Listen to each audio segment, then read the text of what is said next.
ce soir au cœur de l'actualité sur le continent africain et au cœur surtout des faits marquants de l'actualité. Le fait marquant aujourd'hui, c'est le président Bazoum qui est donc favorable à la venue des forces Barkhane et Takuba sur le territoire nigérien.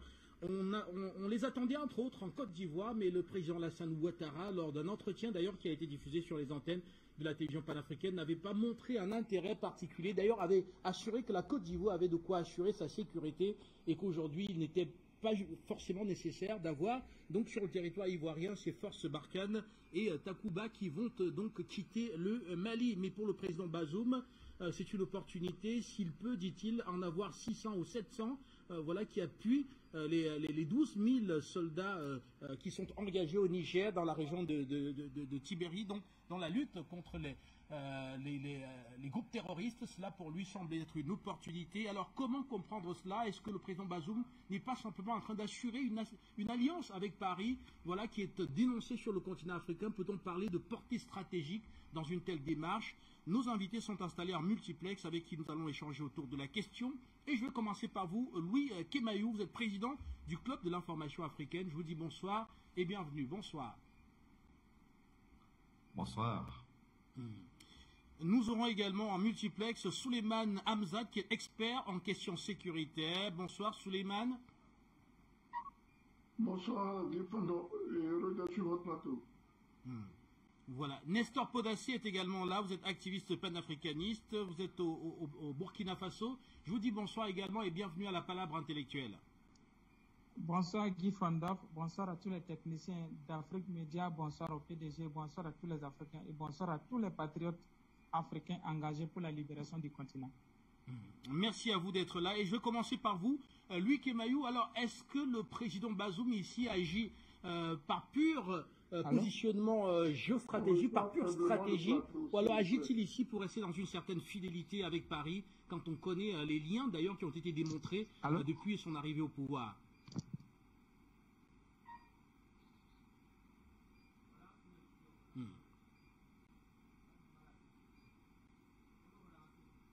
Alors, je reprends la question, Louis Kemayou. Alors, doit-on parler ici, voilà, quand on évoque donc cette sortie du président Bazoum, doit-on dire ici qu'il a plutôt une lucidité stratégique en disant qu'il serait judicieux pour lui d'avoir un appui venant de Barkhane et de Takuba, ou alors doit-on parler d'une certaine, finalement, d'un certain lien assumé avec Paris, lui qui depuis est vu comme étant proche justement de Paris dans sa politique?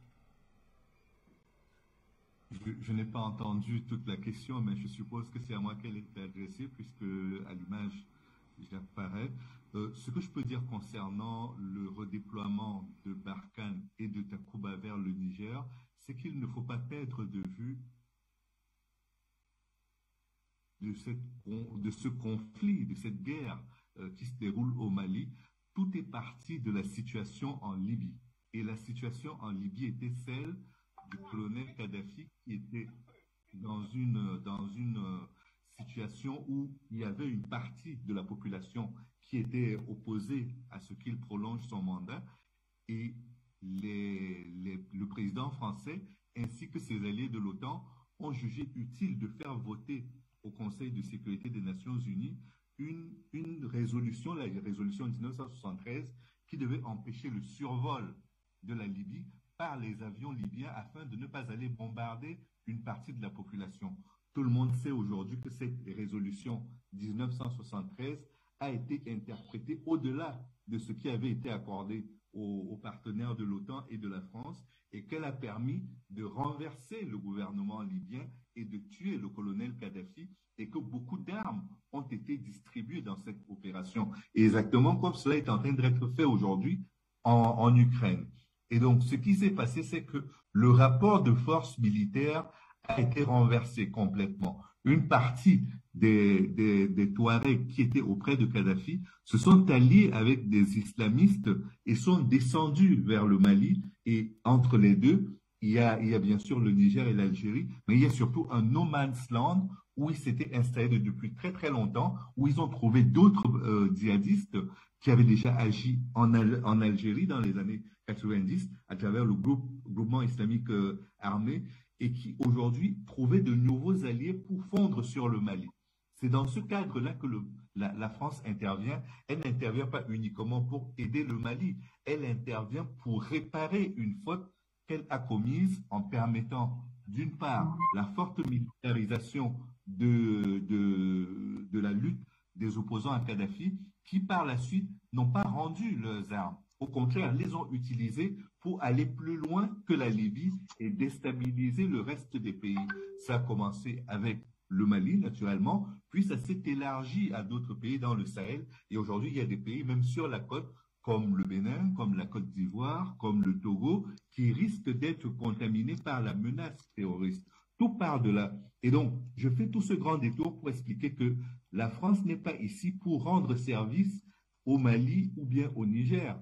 La France vient en quelque sorte pour le service après-vente de ce qu'elle a effectué en Libye, c'est-à-dire distribuer des armes qu'elle n'a jamais récupérées et qui ont rendu la situation en Libye et au Sahel invivable pour les populations de ces régions-là.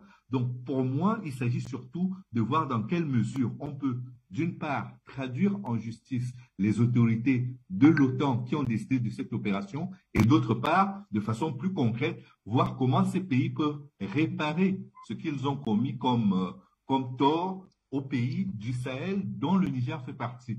Donc, pour moi, on ne devrait pas voir cela comme une opération de la main qui donne et qui est au-dessus de la main qui reçoit, mais comme un service après-vente véritablement sur le plan militaire que la France et normalement tous ses partenaires de l'OTAN doivent aux pays du Sahel et notamment aux 3 pays qui sont aujourd'hui les plus concernés, le Burkina Faso, le Niger et le Mali.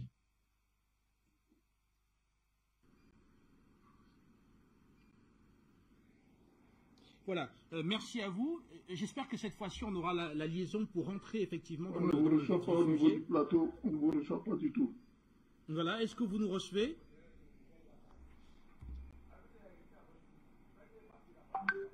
Alors, je disais tantôt que je vais reprendre la question parce qu'elle est vraiment au cœur du débat pour tenter de comprendre la réaction du président Bazoum. Louis, est-ce que vous nous écoutez maintenant?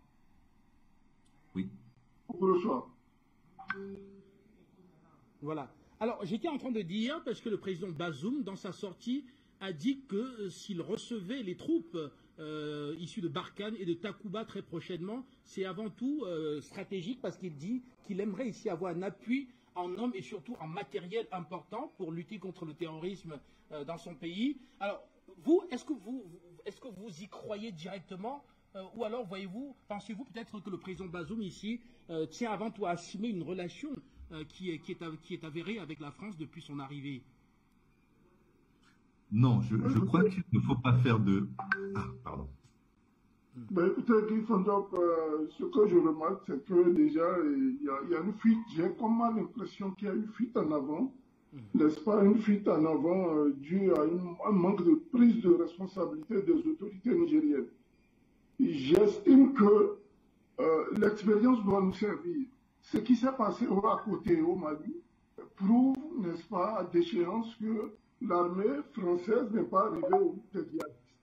Faudra-t-il recommencer les mêmes erreurs que celles qui se sont produites au Mali? Encore que le premier débatteur vous a bien signifié ici l'origine de cette crise. Elle est partie de la Libye, elle en est arrivée au Mali à travers les Touaregs du Nord qui s'étaient engagés aux côtés du colonel Kadhafi et les armes libyennes, sachant que moi-même j'ai fait la Libye, les armes libyennes se sont déversées dans le désert. Bon, aujourd'hui, on est devant une nébuleuse et avec à l'appui une guerre asymétrique. Donc, aujourd'hui, nous connaissons en partie les responsables, puisque le régime malien à côté n'arrête pas de crier que ceux qu'ils appellent les djihadistes, en guillemets, sont armés, financés et entraînés par la France. N'est-ce pas? Et il y a des preuves, il y a beaucoup de preuves à cela, n'est-ce pas? Aujourd'hui, que le président Bazoum prenne une décision pareille en demandant, par exemple, aux forces françaises, je veux citer Takuba et puis Barkhane, de venir s'installer sur son sol, vraiment, c'est une vue, j'estime à mon avis que c'est une vue de l'esprit. c'est amener les Nigériens dans le désarroi, n'est-ce pas? Il ferait mieux, à mon avis, n'est-ce pas, de compter, de savoir d'abord compter sur ses propres forces, en quoi faisant? En formant une armée véritablement républicaine, adaptée à ce combat asymétrique, et surtout de renforcer ses capacités matérielles et d'action à lutter contre ce terrorisme-là, que d'aller installer des gens dont il ne connaît pas réellement les intentions. Merci à vous. Nestor Podacé, est-ce que vous partagez cet avis? Je partage l'avis de mes deux prédécesseurs. Mais en plus de ça, je pense que Bazoum doit comprendre que le peuple africain ne veut plus de l'armée française au Sahel. Il faut que ça soit clair. Et le peuple africain ne veut plus de l'armée française. De la même manière qu'on ne le veut plus au Mali, on ne le veut pas au Burkina, jusqu'à ce que nous avons eu à bloquer le convoi ici. C'est la même chose là que le peuple nigérien n'en veut pas. Parce que je me rappelle bien, ce fameux convoi aussi a été bloqué au niveau du Niger en son temps, où il y a eu 3 morts et 23 blessés. Donc, le peuple nigérien doit sortir encore pour montrer à Bazoum que non, ils ne veulent pas que cette force-là se replie au Niger. Dès qu'ils vont quitter Mali, ils n'ont qu'à rentrer directement en France. Actuellement, même là, ça chauffe entre eux et puis l'Ukraine là-bas et puis la Russie. Donc, ces forces Barkhane et Takuba là n'ont qu'à aller aider l'Ukraine à combattre la Russie, plutôt que de rester ici à ne rien faire et là jouer les doubles jeux. Donc, moi, je pense que d'abord, la France est à la base du problème que vivent les Maliens et les Nigériens aujourd'hui, parce que c'est la déstabilisation de la Libye qui a envoyé ça.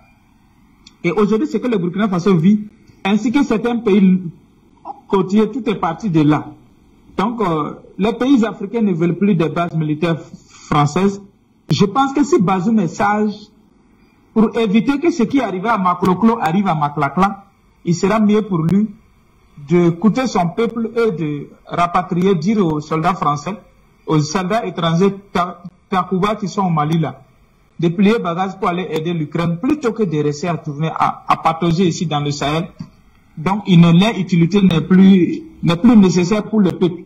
Voilà, parce qu'ils ont montré leurs limites, qu'ils sont incapables. Donc, je pense que quand quelqu'un est incapable, on le remplace. Voilà, dans le match de football, quand un joueur titulaire ne joue pas bien, on fait rentrer un remplaçant pour jouer à sa place. Donc, je pense que Bazoum doit plier, et Bazoum ne doit pas accepter cette forfaiture. Et c'est l'occasion pour lui de jouer son jeu de rôle en tant que défenseur de la nation nigérienne et garant des institutions et garant du territoire nigérien, de dire à l'armée française et Takuba de rentrer chez eux. Pour moi, ça ne souffre pas de débat, quoi. Voilà, c'est simple. Bazoum n'a qu'à dire à ces soldats militaires français là de rentrer chez eux. C'est aussi simple que ça. Sinon, s'ils refusent, je dis bien, il n'y a jamais 203. Ibeka est parti. Rock est parti. Donc, il sera le troisième pays sahélien, donc, qui vit le terrorisme, qui va partir. Ça, c'est clair. Donc, il n'y a jamais 203. Donc, il n'a qu'à se mettre ça en tête. À cause de l'insécurité terroriste, Ibeka est parti. À cause de ça, Rock est parti. Et si lui aussi, il s'amuse à héberger Takuba, il va partir. Il n'y a jamais 203. Ça, c'est clair. Merci beaucoup. Merci à vous, merci. Merci à vous, Nestor. Alors, Souleymane Hamza, je reviens vers vous. On voit très clairement que Paris n'a pas envie de quitter cette bande sahélo-saharienne. Elle veut garder une présence parce que ça lui permet de faire de l'influence, ça lui permet également de collecter le renseignement. Alors, que peut-elle faire d'autre aujourd'hui? Est-ce qu'elle peut faire table rase de tout ça, de votre point de vue? Écoutez, Paris est dans son rôle. Je vais me référer à la crise qu'il y a entre la Russie, l'Ukraine et l'OTAN. On va faire juste une petite analyse de comparaison. Allons voir que la Russie risque de couper son gaz bientôt à l'Europe, dont l'Allemagne est dépendante à 40%, la France et les autres pays européens. Alors, si nous en arrivons à ce scénario, il restera à l'Union européenne, n'est-ce pas, environ, disons, les réacteurs nucléaires, n'est-ce pas? Et vous verrez, lors d'un sommet ici, le président français avait dit, n'est-ce pas, qu'il fallait cette année-ci miser beaucoup sur la création de nouvelles centrales nucléaires modernes, n'est-ce pas? Mais les centrales nucléaires ne fonctionnent pas, elles ne fonctionnent pas à l'urine, elles ne fonctionnent pas à l'eau de mer. elle ne fonctionne pas non plus, n'est-ce pas, au gaz, elle fonctionne à l'uranium. Alors, l'intérêt de la France à vouloir s'imposer, s'éterniser dans le Sahel, a pour base aussi, n'est-ce pas, la sécurisation de cette matière précieuse, là, sans laquelle aujourd'hui la France n'a pas d'éclairage. Si le Niger coupe, la France, c'est-à-dire le Niger se détache, comme l'a fait le Mali, de la France, ne souffrez que dans les mois qui viennent, vous retrouvez une partie de la France dans le noir. Ça, je donne ma tête à couper. Donc, alors, qu'est-ce qu'il faut faire? Il faut aller vers un renforcement des capacités, n'est-ce pas, opérationnelles de l'armée française, quitte à sécuriser, n'est-ce pas, des sites comme celui d'Areva et le deuxième qui leur est bientôt donné, à travers, n'est-ce pas, un président qui est aux ordres, comme le président Bazoum. N'est-ce pas? Le président Bazoum même ne nous dira pas qu'aujourd'hui, il a la même mise sur la gestion du pouvoir d'État dans son pays. Son prédécesseur est encore aux affaires. Je veux même vous dire ici que son fils, le ministre du pétrole et du sol et du sous-sol, comme le dit mon très cher Bandakani. Donc vous voyez, on est dans un scénario où il faut protéger par tous les moyens, n'est-ce pas, les ressources qui permettent à la France d'avoir de l'électricité. Si la crise au niveau de l'Ukraine s'intensifie, que la Russie arrive à couper son gaz, la France va se retrouver dans une première merde. Elle qui à tout va rentrer dans l'implication des votes des sanctions, irréfléchies et irresponsables, elle se retrouvera malheureusement dans le noir si tel encore est que les Nigériens prennent leurs responsabilités et mettent en dehors les troupes françaises. Le gouvernement français aura pour la faire dans les mois qui viennent. Louis Kémajou, je vous retrouve une fois de plus, en espérant que vous allez nous écouter. Alors, on voit très clairement que le président Bazoum, pour défendre voilà, cette position, a préféré plutôt s'adresser à des jeunes cadres qu'il a réunis donc à cet effet, alors que le texte passe dans quelques jours devant l'Assemblée nationale. Alors, de votre point de vue, pourquoi n'avoir pas uniquement concentré les moyens voilà, pourquoi n'avoir pas misé exclusivement sur une communication devant le Parlement? Pourquoi avoir saisi ces jeunes cadres? Si la question m'est toujours adressée ou à... La question est à Louis. Louis, la question est à vous. Allez-y. Monsieur Louis Kémajou. Je crois que dans cette affaire, il y a deux démarches à distinguer. Généralement, quand on rentre dans l'opération Takuba, on a affaire à des opérations spéciales. Ce sont des choses sur lesquelles généralement on ne communique pas. Cela se fait dans le plus grand secret. Ensuite, il y a la partie il y a la partie militaire avec les accords qui lient les deux pays.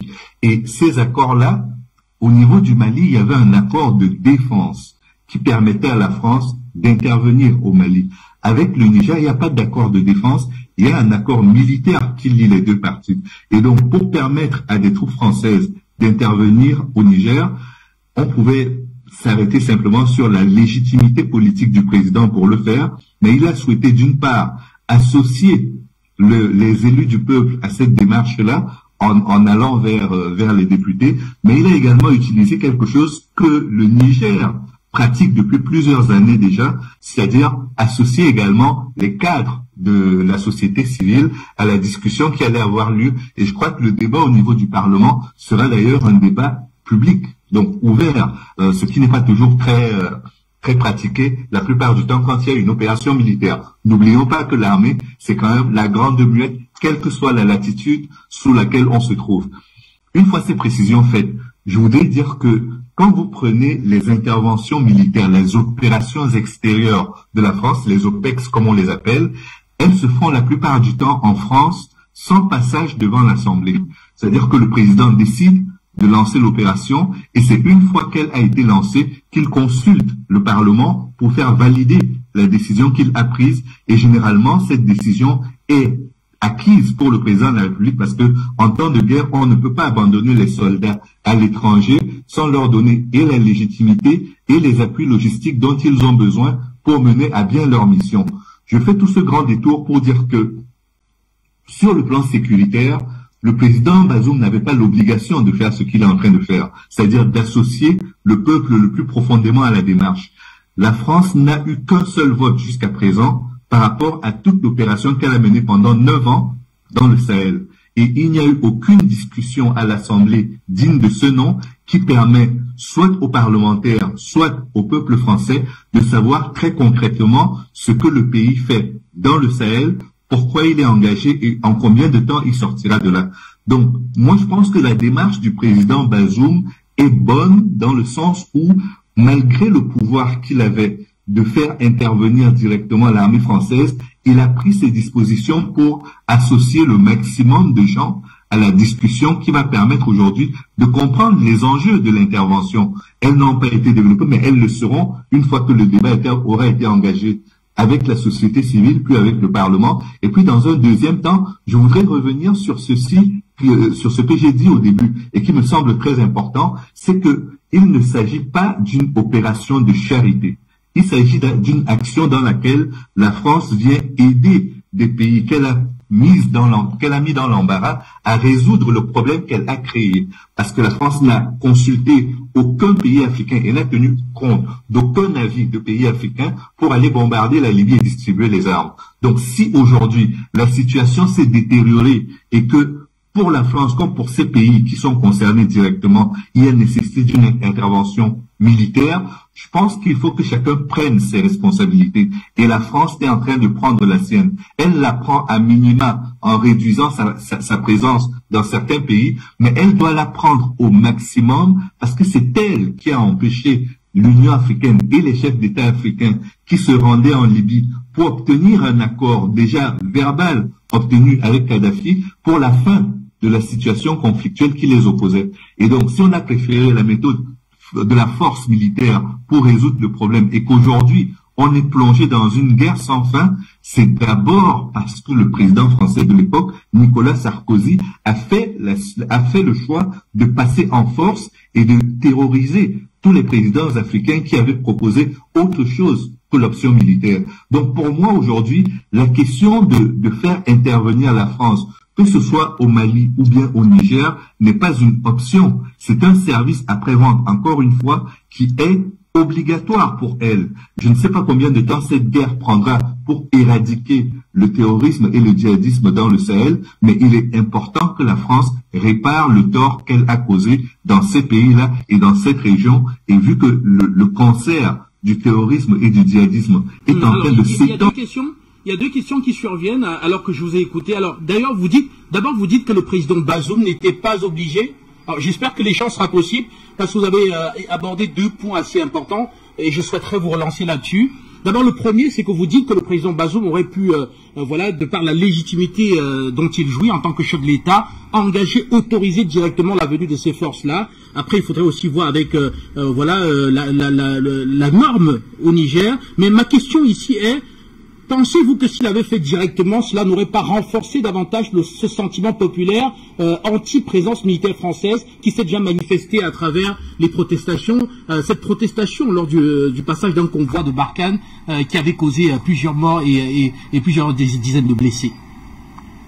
Permettez-moi pour vous répondre de prendre un exemple hors du Mali et hors du Sahel de façon générale.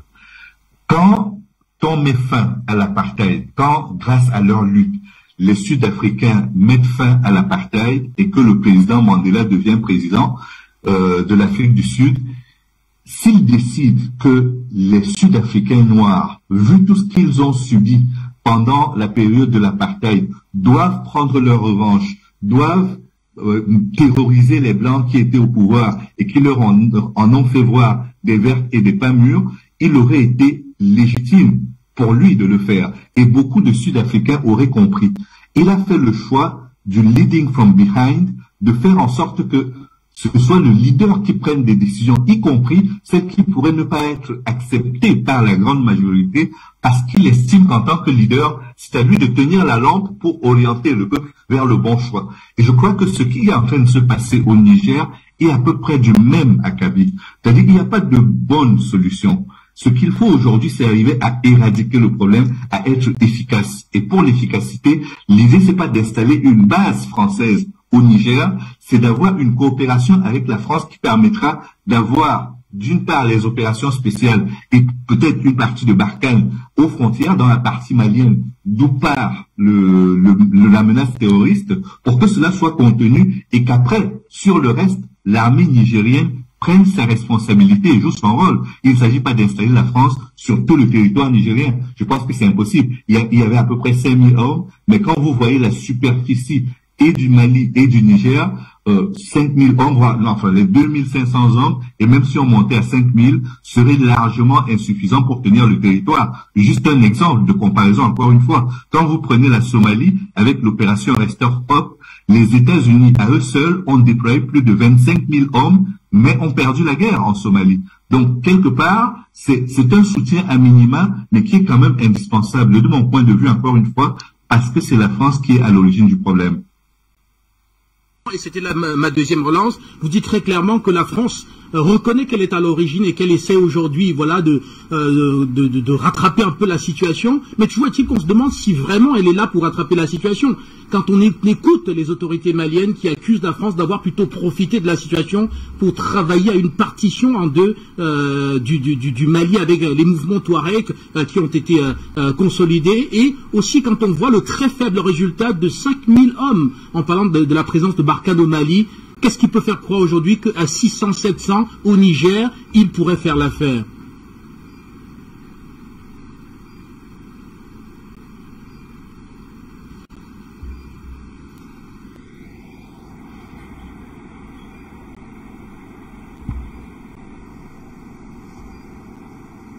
Très certainement, nous n'avons plus de liaison avec Louis Kemayo. Alors, Souleymane Hamzat, je vous retrouve avec la même interrogation. C'était la relance, oui?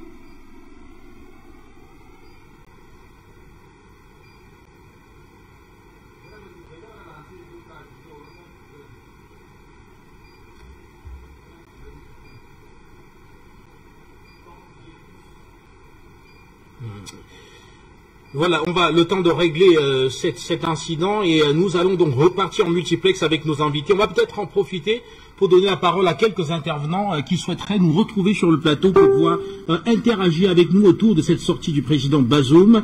Alors comment comprendre, voilà, cette volonté du président Bazoum de recevoir sur son territoire les forces Barkhane et Takuba? Pour lui, il s'agit d'un appui qui peut être un appui important dans la lutte qu'il mène contre les groupes djihadistes au Sahel. Voilà. Pour d'autres, il s'agit simplement de renouveler une confiance dans les relations qu'il entretient avec Paris. Et donc vous, quant à vous, nous tenterons donc d'avoir votre avis dans le cadre de cette émission.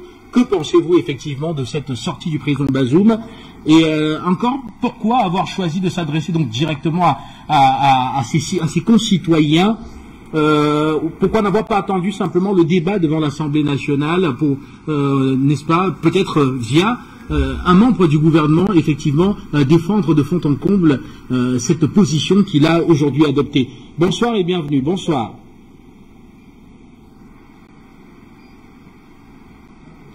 Bonsoir et bienvenue. Bonsoir.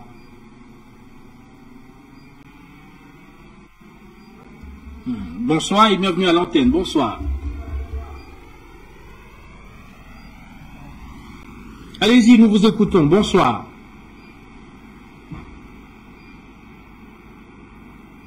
Et Souleymane et Kemayo, salut les techniciens.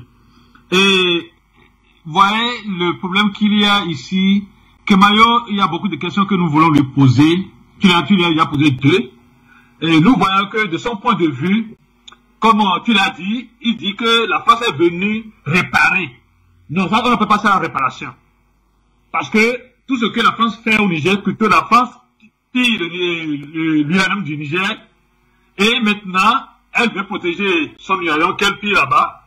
Et de deux, elle veut encore profiter parce qu'ils ont un agenda. Ils ont un agenda. Kemayo doit savoir cela. Ne croyez pas aux mensonges de la France, parce qu'on en a déjà de trop, jusqu'aux 70 ans déjà. Et Kemayo doit savoir que cette diplomatie doit cesser. Diplomatie de mensonges. La France n'est pas venue au Niger pour pouvoir aider le Niger. C'était pas ça le problème. C'est parce que la France est chassée du Mali qu'elle veut se réfugier au Niger. Kemayo doit le savoir. et non renversé du fait que la France est venue réparer quelque chose. Non, ce n'est pas vrai. Ça, ne nous trompez pas. Et on a déjà dépassé ce stade-là. Ces satanistes ont un plan. C'est qu'ils veulent importer la guerre dans la sous-région, dans les régions côtières du golfe de Guinée, pour broyer le golfe de cette région. On doit être conscient et préparer la jeunesse à une grande révolte pour chasser la France de tout territoire de cette région. La France et ses alliés, parce qu'eux, ils ne meurent pas. Ils transportent la guerre chez nous en Afrique, comme ils l'ont fait en Ukraine, en encourageant les néo-nazis à rester, à faire face à la Russie pour être tués et après se réfugier dans les sanctions.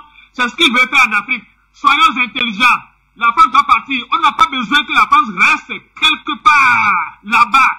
Que le Bénin soit vraiment conscient de la situation, de la gravité, parce que les présidents sont là seulement pour quelques années. Ils vont partir. C'est la population qui subit les pressions et les méfaits de sa présence depuis longtemps. Kemayo dit à la France de partir. On ne veut plus d'elle. On ne veut même pas qu'elle répare quelque chose. On ne veut pas. Nous voulons choisir notre partenaire fiable qui peut nous aider à réparer ce que la France a fait. Nous lui donnons cadeau ce qu'il a, les dégâts causés. On n'a pas besoin de sa présence.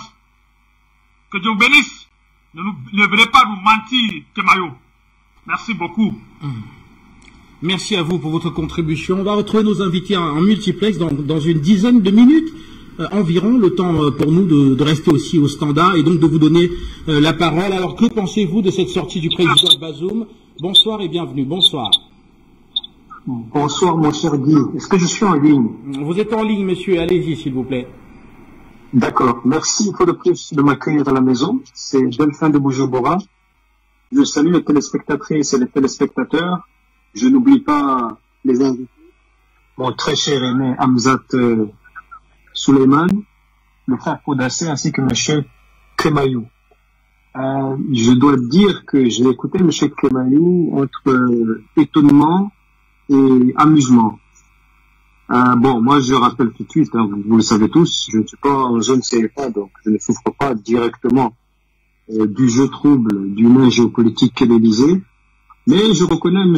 Kemayou des propos qu'il a tenus de façon juste. Quand il dit que c'est la France, effectivement, entre autres, hein, Sarkozy n'était que le garçon de course de M. Obama, des événements actuels, depuis la Libye jusqu'au Sahel, il a raison. M. Macron, d'ailleurs, avait reconnu ce fait au milieu du Parlement tunisien. Je le cite, « Nous avons collectivement plongé la Libye dans l'anomie. » Donc ils sont responsables. Ils sont tous responsables. Tous ces gens soi-disant démocrates, et leurs domestiques comme M. Bazoum, ils sont responsables. Mais de là, et c'est là où je reprends M. Kemayou, quand il dit dans sa première intervention qu'ils sont là pour voir comment les responsables occidentaux de l'OTAN pourraient être poursuivis en raison de ce qu'ils ont fait en Libye, c'est vraiment nous prendre pour des poires, passez-moi le terme. M. Bush a détruit l'Irak. Depuis cette époque, il se balade tranquillement dans le Texas. Il ne faut plus que M. Kemayou se trompe. Certains Africains peuvent être interpellés par ce discours et y croire. Mais nous, les panafricanistes, nous n'y ajoutons pas la moindre confiance. Donc, je dis souvent que le Burundi, ou encore des États comme l'Éthiopie, ou l'Algérie, ou encore le Cameroun, se défendent d'un point de vue militaire, policier. Le Burundi, par exemple, n'a pas de base militaire étrangère sur son sol. Donc, je ne veux pas m'éterniser longtemps. J'apporte simplement mon soutien aux propos de mon frère Podassé. Il n'y a jamais 203. Donc, que M. Bazoum fasse très attention. Très, très attention. Voilà, mon cher Guy, je libère l'antenne, je laisse la parole à d'autres. Afrique Média, le monde célèbre.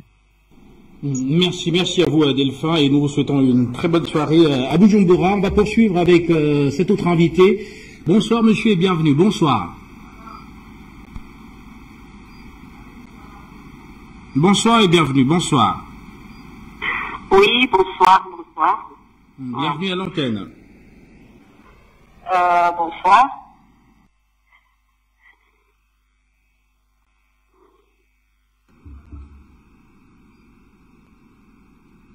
Allez-y, nous vous Bonsoir, écoutons. madame. Allez-y. Oui. Ben, oui. Et vous m'entendez? Oui. Je pas de mots, hein. Je salue notre petit frère et l'autre Suleiman. Mais là, quand je vois comme M. Kemayo en train de parler, j'ai envie de vomir, quoi. Il est à l'ouest, quoi. Mais c'est quoi ça? Mais c'est quoi ce que M. Kemayo est en train de raconter là? Mais retourner à France 24? Mais c'est quoi ça? Ce que vous êtes venu là pour nous raconter quoi? Mais attends, mais je vois qu'Afrique Média en train d'inviter des nègres de maison. Mais vous racontez quoi là, M. Kemayo? De dire que la France reconnaît ce qu'il a fait et qu'il vient... mais attends, mais je comprends pas, mais j'ai honte même d'écouter, de vous écouter, mais c'est pas possible.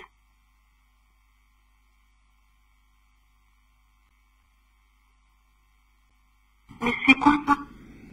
Merci à vous, madame. Merci. On a écouté. Alors, très rapidement, on va revenir sur le plateau pour poursuivre avec nos invités. Monsieur Hamzat, tout à l'heure, j'ai tenté de vous joindre quand Monsieur Kemayo n'était pas disponible. Alors, est-ce qu'aujourd'hui, on peut croire en la sincérité, en la bonne foi de la France dans la lutte contre le terrorisme et affirmer qu'elle essaie un peu, cette France-là, de reparer ce qu'elle a causé comme désastre en Libye avec en organisant justement cette communauté internationale pour la chute de Muammar Kadhafi?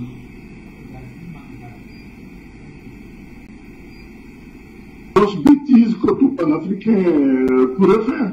Faire confiance à la France et faire confiance au diable. Je vais avoir des propos un peu armés vis-à-vis de la France. Je voudrais reconnaître à M. Kemayo une certaine vérité. C'est que tout ce qui s'est passé dans le désert, qui est arrivé au Mali, est la faute de la France. Mais nous ne serons pas d'accord du tout, alors là, pas du tout, sur le service après-vente, soi-disant de la France. Écoutez ce qui se passe, ce qui se dit au Parlement européen. Et je voudrais même prendre pour exemple, n'est-ce pas, la dernière sortie de Jean-Luc Mélenchon, mais qui nous faisait rabâcher, n'est-ce pas, durant tout son discours, que la France n'est pas venue de son bon gré. Donc le service après-vente pour nous n'existe pas.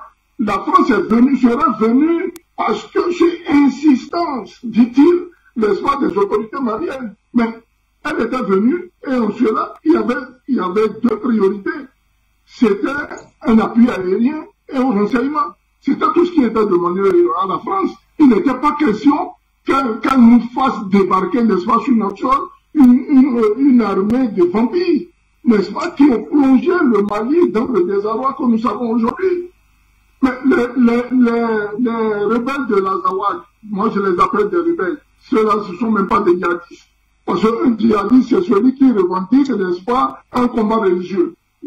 Ces rebelles-là, ils sont montés sur les antennes de nos télévisions ici, et ils ont reconnu que la France leur a proposé la partition du Mali. Le premier ministre Choguel Maïga l'a répété, que la France a proposé, n'est-ce pas, à ces gens-là, de partiser le Mali à partir de Kidal.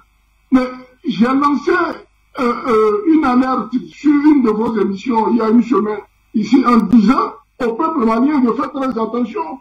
Il faut qu'il loigne beaucoup du côté du Niger, parce que la plupart de ceux qui ont fui le Nord-Mali, là, on a bien des renseignements qui se trouvent au Niger.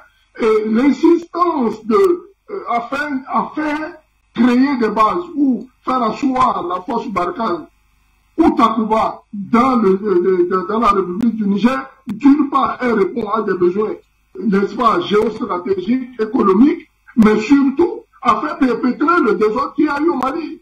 Vous avez remarqué que depuis les ruisseaux aux côtés des Maliens, dans le nord, il y a moins d'attaques.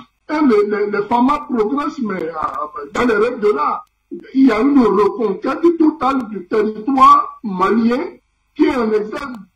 Je voudrais chuter ici sur les autorités béninoises. N'est-ce pas, il y a des gens qui m'ont appelé, moi, en me faisant savoir que depuis un certain temps, sur l'aérodrome de Nati Tengou, c'est une ville qui se trouve environ, pour ne pas me tromper, environ à 700 km de Cotonou, qui aurait des va-et-vient incessants de gros porteurs français. Donc, le Bénin n'a pas des avions de cette catégorie-là, mais il y a un va-et-vient incessant et les populations s'en inquiètent. Elles ne voudraient pas de l'installation ni de Barkhane ni de Takuba sur le sol béninois. Nous sommes un arbre de paix. N'est-ce pas? On sait que c'est la France qui articule, qui forme, qui finance et qui positionne ces gens-là. Je vais vous donner encore un point. Comment se fait-il que cette France-là, qui est aussi visionnaire que ça, il y a 2 ans de cela, nous avertissait sur le fait que les djihadistes vont frapper la Côte d'Ivoire et le Bénin? Mais d'où était-il une telle magie? Pour savoir qu'en telle période, plus précisément, il y aura des attaques sur le Bénin ou pas. Les services les mieux renseignés que la France ne n'arrivent pas à détecter ce genre de choses. Alors, ils préparent leur coup dans les ténèbres et Dieu seul sait que le service action de la DGSE a des barbouzes qui sont spécialisés dans ce genre de bordel, n'est-ce pas? Permettez-moi d'utiliser ce mot. Et ils programment et ils viennent foutre ce bordel en Afrique. Donc, on ne nous dise pas que c'est un service après-vente. Ce n'est surtout pas un service après-vente. La France est dans le Sahel pour, n'est-ce pas, protéger ses intérêts, d'une part, et pour protéger ses intérêts, pour nous éviter d'avoir un droit de regard sur ce qu'il y a dans la marmite, ce qui sort de notre pays, en l'occurrence nos minéraux et tout. Alors on fout le bordel et on tue nos populations, on nous envoie regarder ailleurs alors que le match se passe de l'autre côté.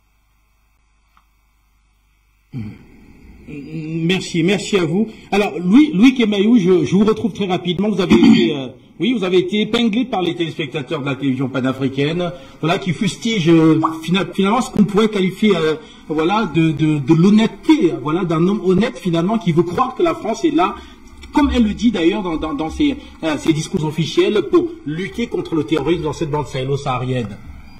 Mais je crois que de 2 choses l'une, hein, ou les téléspectateurs qui me prennent pour cible ont l'impression que les pays ont des amis, ou on est dans une lutte d'intérêts et que chacun doit préserver ses intérêts. Si la France vient et avance ses pions sans que personne l'empêche de le faire, elle gagnera puisqu'elle aura avancé ses pions sans qu'il y ait aucune résistance.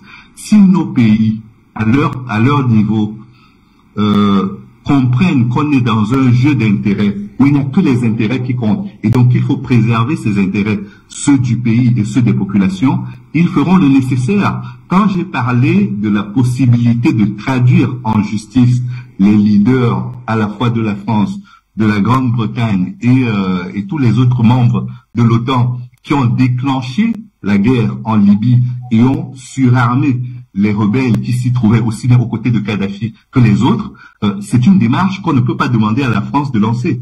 Ce sont les victimes qui déposent les plaintes. Et si aucune plainte n'est déposée, je ne sais pas comment on traduira Nicolas Sarkozy ou quiconque d'autre dans un tribunal international. Ça, c'est la première chose. La deuxième chose, c'est que j'estime que les dirigeants africains ont suffisamment compris aujourd'hui que plus de 60 ans après les indépendances, quand on noue les partenariats, on les noue en comprenant très clairement les contours de ceux-ci.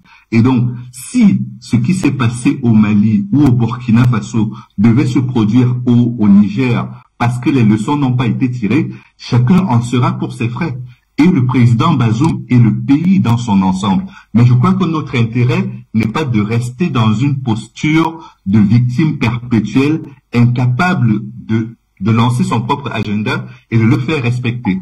Si autant de précautions sont prises actuellement, je crois que c'est parce que le président Bazoum et son gouvernement ont compris qu'aujourd'hui, il y a une volonté d'y voir un peu plus clair dans la coopération militaire avec la France, et il y a surtout au-delà de la coopération avec la France, parce que la France n'est qu'un partenaire parmi tant d'autres dans le Sahel, au-delà de tout ça, il y a une volonté pour les populations de se sentir protégées par leur gouvernement, par leurs militaires et par tous les services que ceux-ci financent par leurs impôts et dont l'obligation est d'avoir des résultats. Donc je ne suis pas ici pour faire l'apologie de qui que ce soit, je suis simplement en train d'expliquer que dans une situation comme celle que traverse aujourd'hui le Niger, le Mali, le Burkina Faso et d'autres pays, il faut être clair dans ce que nous disons. Les responsabilités sont d'abord françaises et celles de l'OTAN.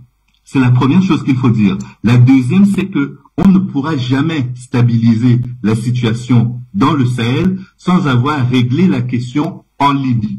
Et donc, quand on a dit ces deux choses-là, ce que l'on attend, c'est que la position des Africains ne soit pas de suivre ce que la France dit, mais de prendre le lead sur leur position et de dire, voici notre cahier des charges, si vous pouvez apporter un plus, voici à quel niveau vous l'apportez. Mais vous l'apportez par rapport à nos demandes et par rapport au périmètre que nous vous accordons pour le faire.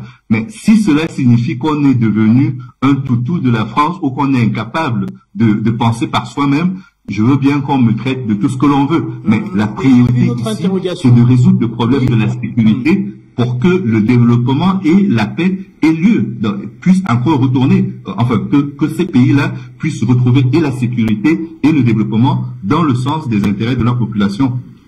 Alors Louis, une autre petite interrogation, voilà, toujours en rapport avec voilà aujourd'hui le rôle que pourrait jouer l'armée française, le soutien qui pourrait être celui de l'armée française auprès d'un État comme le Niger. Alors on voit le même Niger qui, dans le bassin du lac Tchad, lutte contre Boko Haram dans le cadre d'une coalition sous-régionale qui est celle de la force multinationale mixte Tchad, Nigeria, Cameroun. Ça fonctionne très bien. Boko Haram qui est la secte terroriste, il faut le rappeler, la plus meurtrière au monde, avec plus de 20 000 victimes à ce jour, en parlant principalement des morts. Alors, comment comprendre qu'il y ait une coordination comme cela qui fonctionne et qu'il n'y ait aucune force internationale dans le bassin du lac Tchad et que Boko Haram soit complètement neutralisé comme c'est le cas aujourd'hui et qu'on s'en remette aujourd'hui à une France sans qui le Sahel ne pourrait être stabilisé?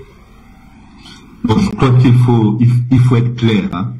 Le destin des pays africains ne peut plus être lié aux anciennes puissances coloniales. Il faut que les choses soient claires de ce point de vue.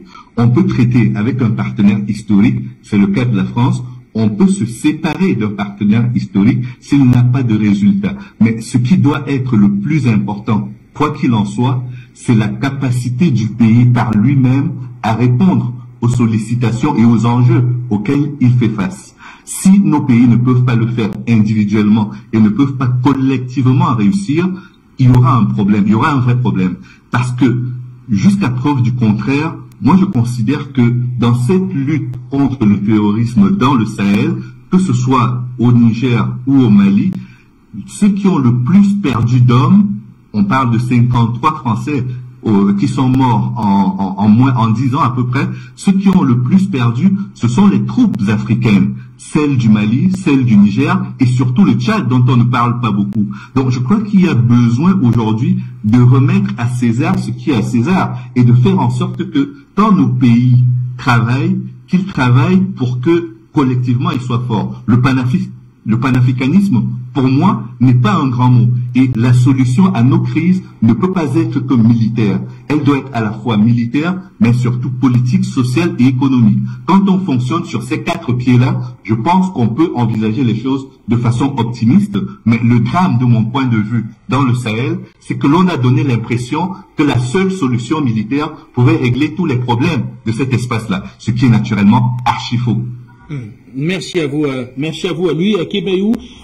Nestor Podassé, je vous retrouve à Ouagadougou, au Burkina Faso. Alors tout à l'heure, on tentait de comprendre, voilà, pourquoi est-ce que le président Bazoum, la question, j'ai pas encore eu de réponse à cette question, pourquoi est-ce que le président Bazoum a voulu parler à ces jeunes cadres, à ces cadres, et non pas mettre toute la communication finalement sur le dossier à l'Assemblée nationale en parlant justement de ce texte qui va passer et qui sera voté très certainement par les parlementaires nigériens, visant à autoriser l'entrée sur le territoire des forces Barkhane et Takuba. Bon, je pense que Bazoum fait une fuite en avance puisqu'il s'adresse aux jeunes cadres. Ces jeunes cadres-là, c'est qui? C'est des gens formés dans les bureaux, les bureaucrates, pour venir remplacer Bazoum demain. Donc, si ça passe à l'Assemblée, l'Assemblée c'est la représentation du peuple. Est-ce que ces représentations-là ne vont pas dire à Bazoum, le bas peuple n'est pas d'accord, cette loi on ne va pas accepter? Peut-être c'est pour ça qu'il est en train de prendre des raccourcis. Mais je pense que ça ne va pas l'arranger. Parce qu'il est en train de faire tout ça. Moi, je pense que dans la vie, quand on est garçon, il faut affronter la vérité une bonne fois pour toutes. Dis à Paris simplement, en tout cas là où je suis, mon peuple ne va pas accepter que votre force qui va quitter au Mali vienne rester ici. Donc, soit vous rentrez ou bien vous tuez. Moi-même, c'est simple, puisque c'est ce que la France connaît fait. Si ce n'est pas assassiner les chefs d'État, c'est de bombarder les pays. C'est ce que la France connaît faire de mieux. Donc, je pense que Bazoum doit affronter son destin et être en phase avec son peuple et ne pas accepter. Sinon, ce que moi je vois ici, en s'adressant au cadre du Niger, c'est une fuite en avance ou bien c'est des raccourcis qu'il veut prendre. Mais ce qui est inévitable, Bazoum doit l'éviter dès maintenant, sinon ça va arriver aussi. S'il force à accueillir ses forces étrangères sur le sol nigérien, en tout cas, je ne pense pas qu'il sera président en 2023. Ce qui est sûr, il n'y a jamais 203, je le dis et je le répète. Au Mali, on a vu venir. Au Burkina, c'est arrivé. Donc, Niger aussi ne va pas échapper. Si Bazoum s'entête à héberger Tatakouba sur son sol, ou bien à héberger Barkhane sur son sol, et Barkhane qu'on a chassé du Mali, s'il s'hazarde à les héberger. Donc, pour moi, Bazoum est en train de chercher des voies et moyens pour pouvoir convaincre le peuple pour que ces forces-là restent au Niger, mais c'est peine perdue. Les cadres là, ils sont combien? Ils représentent la représentabilité là. Ils sont combien de pourcents de la population? Même les députés à l'Assemblée, les députés doivent écouter la base et remonter les vraies informations. Mais si elles n'écoutent pas, les représentations là, c'est combien de personnes?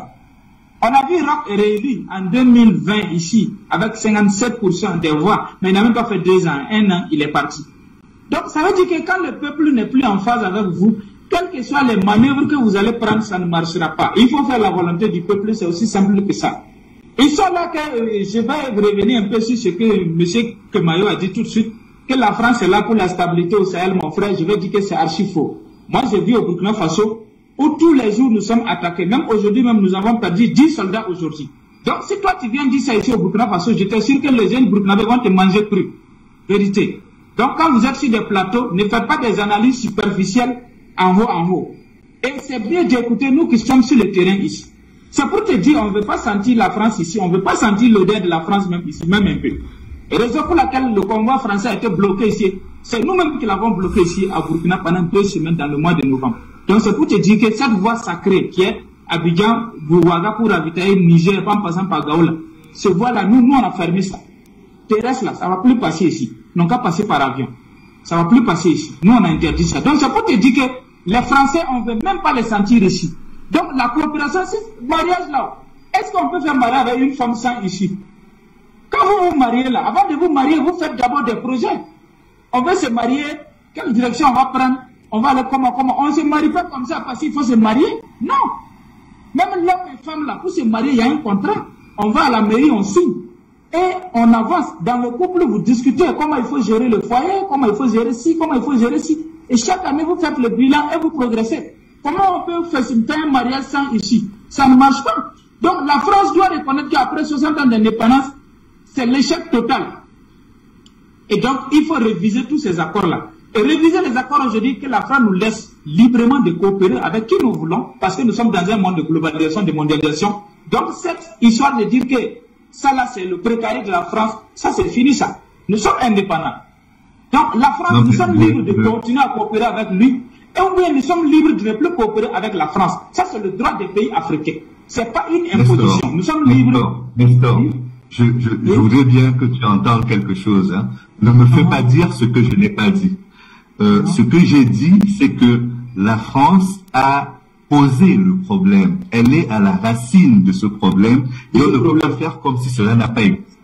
Et la deuxième chose que j'ai dite, c'est que nous devons aujourd'hui nous arranger pour que les responsables de cette crise, de cette guerre, soient traduits devant la justice. Voilà, je n'ai jamais dit que la France est la sécurité de qui que ce soit. Je n'ai jamais dit que la France est... Voilà. Je dis qu'on est dans un jeu d'intérêt. Je dis qu'on est dans un jeu d'intérêt et que nous devons comprendre que si nous ne préservons pas nos intérêts, ce ne sont pas nos partenaires qui préserveront nos intérêts. Ils iront dans le sens de leurs intérêts. Voilà. Et donc, quand j'ai dit ça, je termine simplement en disant... Alors, je voudrais, messieurs, vous relancer sur ce point-là, précisément. Alors, Louis, lui, il dit très clairement qu'il revient aux Africains aujourd'hui de demander justice par rapport à ce qui s'est passé à la déstabilisation de la Libye. Alors, maître Jean de Dieu Momo, qui est aujourd'hui ministre délégué auprès du ministre de la Justice au Cameroun, avait en son temps saisi la Cour pénale internationale, accusant directement Nicolas Sarkozy pour les faits de déstabilisation de la Libye et également de la Côte d'Ivoire.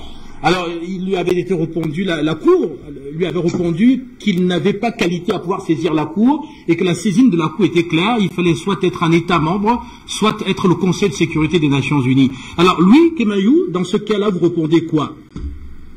Je réponds qu'il revient aujourd'hui à la CEDEAO, qu'il revient également à l'Union africaine et dans une moindre mesure aux pays du Sahel concernés de déposer la plainte en question. On ne peut pas se cacher derrière notre petit doigt à chaque fois. C'est-à-dire, si nous avons un contentieux, quand par exemple, quelqu'un nous a volé, nous a escroqué ou est dans une posture où nous avons l'impression qu'il nous a causé du tort, nous ne demandons pas aux voisins d'aller déposer la plainte à notre place.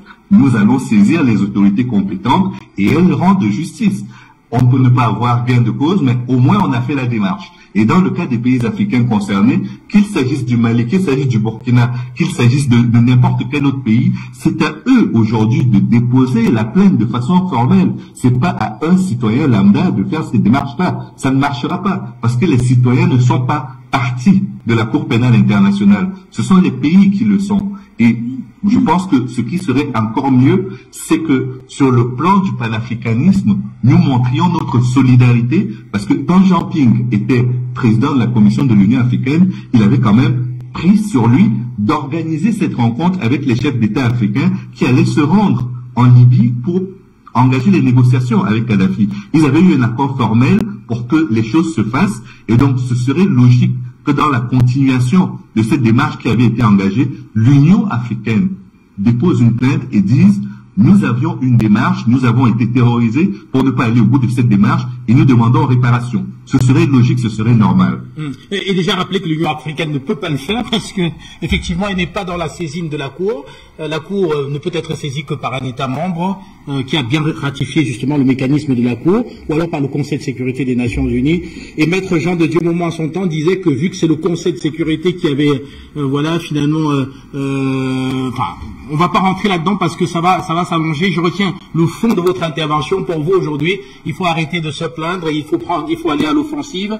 Alors, je vais continuer très rapidement avec, voilà, déjà les téléspectateurs d'Intelligence Panafricaine. On a commencé tout à l'heure. On va poursuivre. Vous nous retrouvez à l'antenne et nous vous écoutons. Bonsoir et bienvenue. Bonsoir.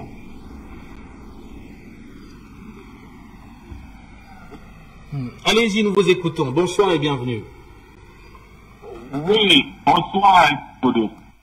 Et je profite pour saluer vos invités sous Zoom. Allô? Oui.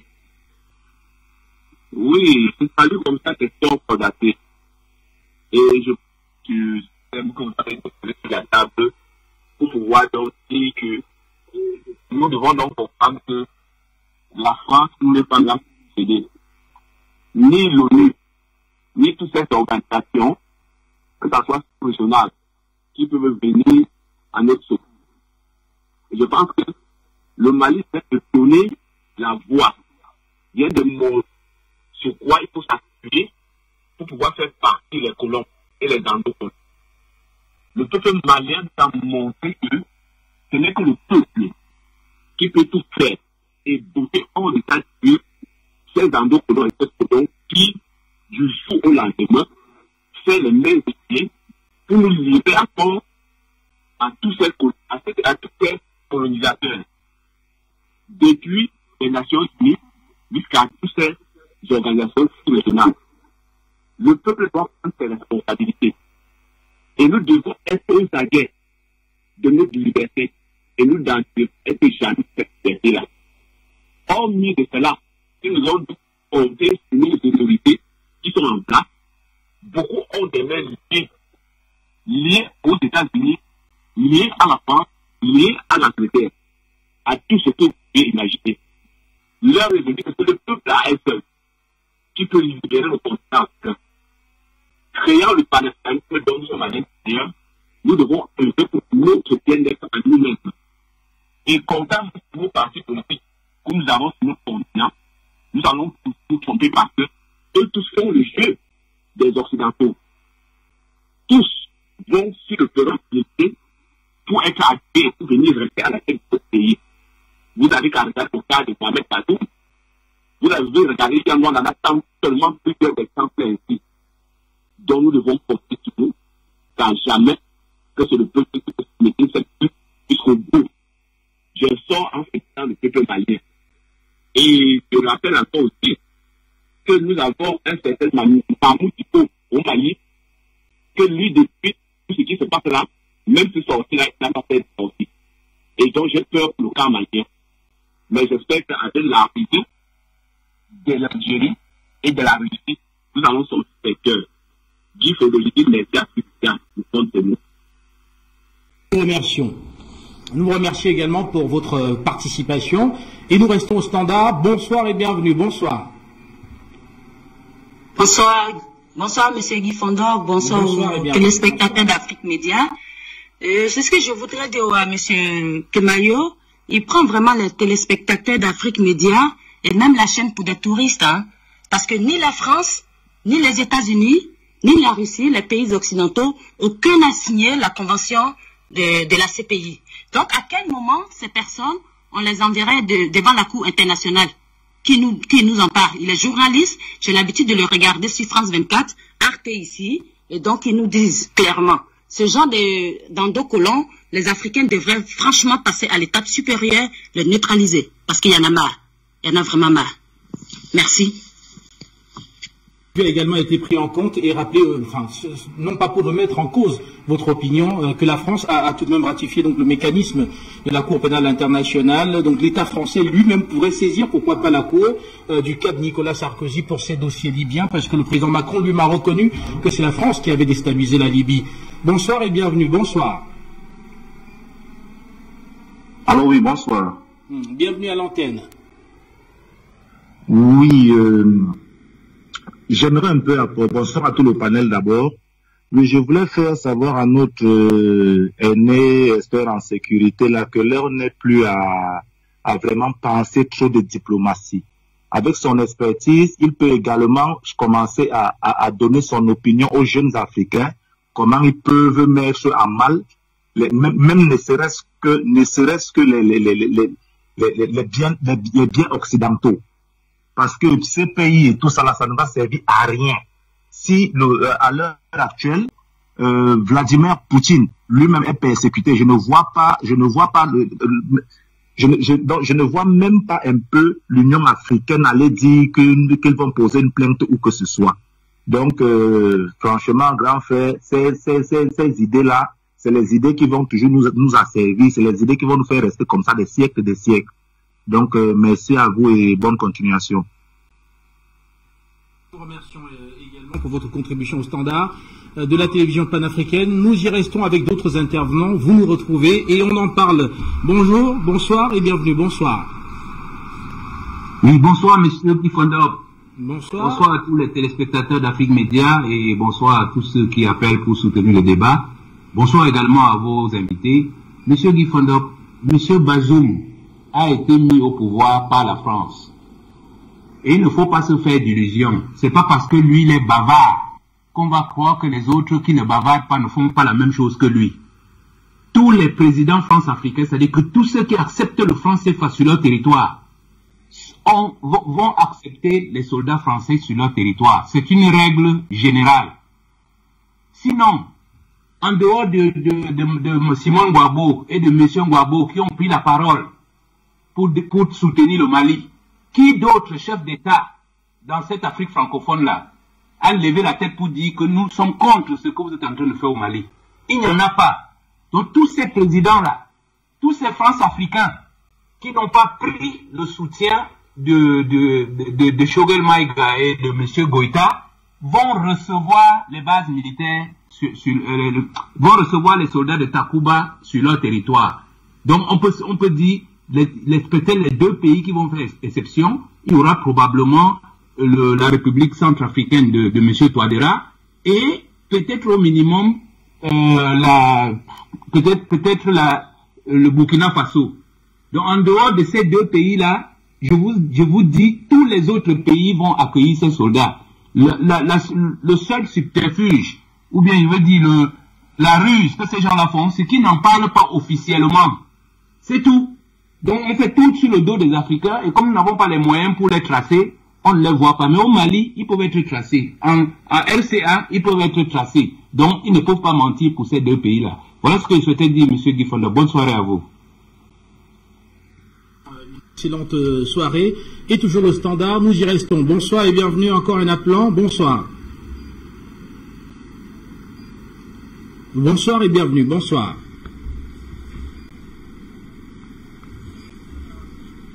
Vous êtes à l'antenne, monsieur. Allez-y, s'il vous plaît. Bonsoir, monsieur Fondop. Bonsoir. Ok, merci de m'avoir donné la parole. Ok, je souhaiterais justement donner mon point de vue. Vous savez, monsieur Fondop, monsieur Bazoum a intérêt du pas à servir la France simplement parce qu'il avait eu le soutien de la France aussi pour être au pouvoir. Mais bon, pour moi, il n'était pas obligé, hein, il n'était pas obligé. Mais vous avez remarqué que Barkhane de France peut rester éternisé dans cette zone parce que, puisqu'ils ne sont plus bien venus au Mali, ce qu'il faut faire, il faut trouver le moyen de rester dans la même zone. Alors, le Mali a intérêt, n'est-ce pas, à être vigilant parce que l'objectif français actuellement, c'est de faire des coups d'État dans cette zone-là. Des coups d'État dans des pays où la France n'est plus bienvenue. Vous savez, ce que les Français ont oublié, c'est que nous avons les yeux ouverts actuellement. Mais c'est la première question, c'est pourquoi est-ce qu'ils n'envoient pas ces soldats-là en Ukraine? Pourquoi ils n'envoient pas ces soldats-là en Ukraine? Alors que là, en Ukraine, on a des zones 2. Vous voyez, au Mali, en Ukraine, ils envoient les armes. Au Mali, ils envoient les soldats. Au Niger, ils envoient les soldats.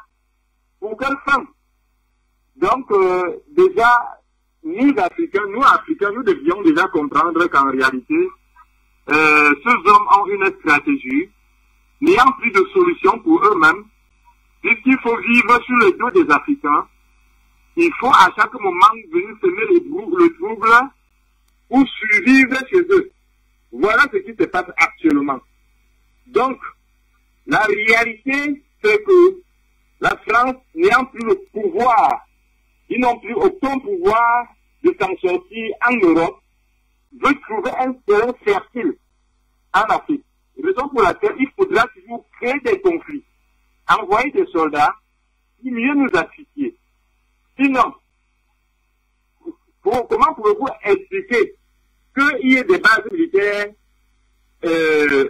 en Côte d'Ivoire, Paris, au Niger, au Tchad?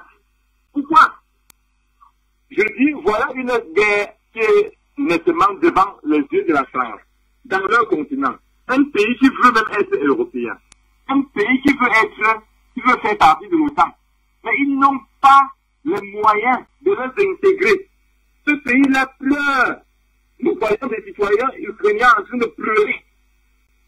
Pourquoi est-ce que M. Macron n'a pas le courage de dire, voilà, je vous invite à intégrer officiellement l'OTAN ou l'Union européenne? Ils ont donc peur de quoi? Voilà la réalité. Sincèrement, je pense que c'est le moment où jamais, quelqu'un disait tout à l'heure, il faut traduire, n'est-ce pas, la France dans ce pays. C'est vrai, ça ne doit rien produire, mais au moins, c'est bon de commencer. Vous savez, alors, ils savent souvent jouer au chat à la souris. Nous avons souvent vu, par moment où même les Français font semblant, n'est-ce pas, de vouloir nous défendre. Alors, déposons la plainte à la CPI. Observons voir. Ça ne servira à rien faire. Mais c'est un bon début. Qu'ils comprennent qu'en réalité, nous ne sommes plus d'accord avec leur démarche. Ce sera un très bon début. Merci, M. Guy Fondop, et bon courage à vous. Merci à vous.